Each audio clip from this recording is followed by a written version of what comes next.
believe it, we're already halfway through the session. If you are listening to IBGR.network, and IBGR is our call sign as a radio station, but we are more than a radio station, we are a network. I'm your host, Jan Robberts, Global Influencer, and this is episode 6, Entrepreneurs and Leadership in our P1PEOPLE lane, People Skills for Success at IBGR.network. You can go to our website at IBGR.network and download the show notes, which are there already. So, in this session, we're going to this part of the session, we're going to talk a little bit more about leadership versus management. It is always something that confuses a lot of people. But while the term leadership and management are sometimes used interchangeably, this only confuses two distinct but complementary concepts. And I found an author and contemporary thought leader called John Baldoni. He was asked for his view on how leadership and management interacted, and he responded the following. Management is about control, leadership is about guidance. To run an organization effectively, you need to control operations and systems, and you need to provide guidance to people. She managed by holding administration tightly, but lead by holding the reins of leadership tightly. Management involves putting the right people into the right places with the right resources. And leadership is about turning those right people loose by setting high expectations, providing coaching and acknowledging achievement. Now, my dear friend and mentor Christian Simpson is an amazing master coach who has trained many thousands of coaches globally, has a simple overview of the main difference between management and leadership, and I want to share that with you too. And he said managers measure people, processes and performance, and leaders develop people, processes and performance. See, that is very simple, but it makes a lot of sense. And that is the main difference. There is so many differences and overlaps, but that for me says it. See, both management and leadership have essential roles in business success. Management provides structure, stability, and organization, while leadership provides the inspiration, influence, and atmosphere for creativity, innovation, and self-motivation. Now, according to the author and CEO coach Jim Collins, both leadership and management are vital. The very best leaders are first and foremost effective managers, he said. Those who seek to lead but fail to manage will become either irrelevant or dangerous, not only to their organizations but to society. That was Jim Collins. So yeah, it's amazing when you find all these kind of things when you look into that. And there's another guy, he says, we've all witnessed companies that have been overmanaged in the absence of leadership. That's Mike Myatt, CEO, coach, and Chief Strategy Officer of N2 Growth.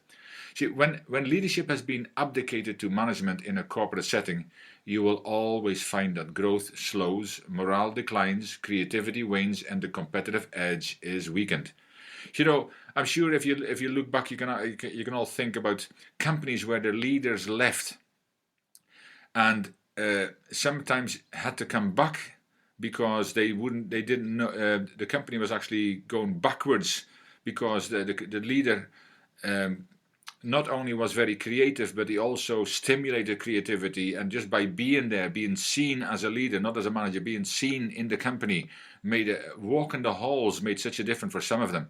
So leadership is something people need, whereas processes is something that can be managed.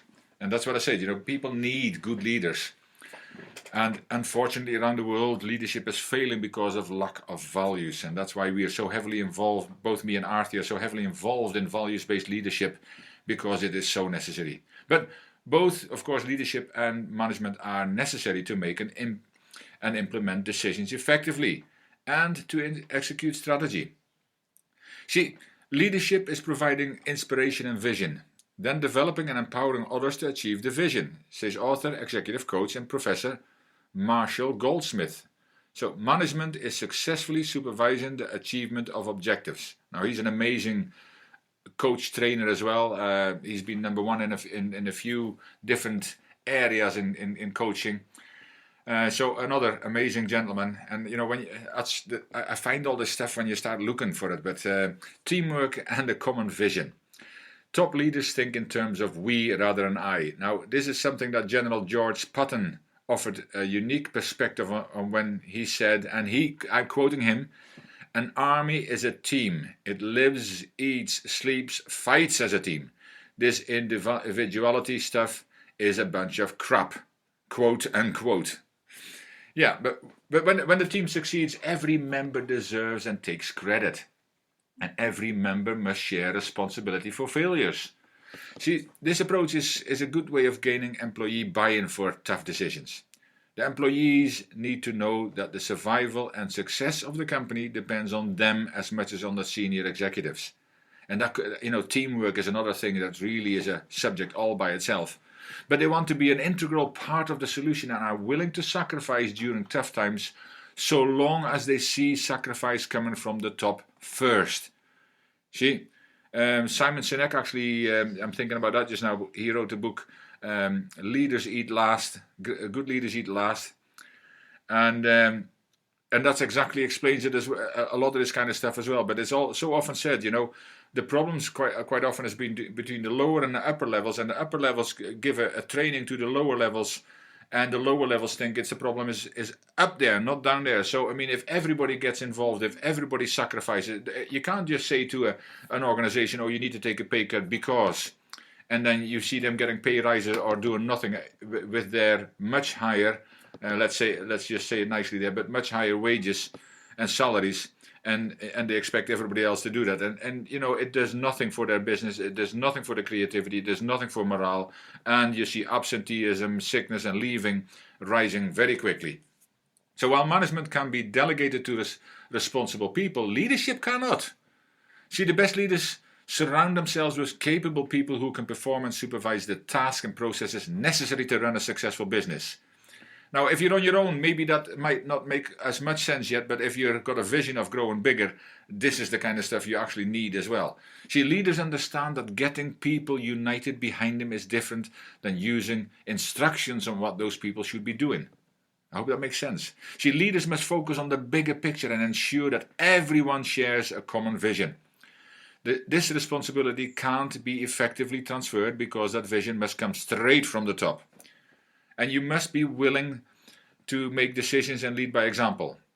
See, some consider the most important quality in a good leader to lead by example. Leaders should also avoid being surrounded by yes men. I've seen it so often, and I'm sure if you've worked in corporate and in business, you can, or people in even in other organizations that are surrounded by those, and insist that subordinates be honest, even when they know their comments are not what the leader wants to hear. He probably needs it more than ever.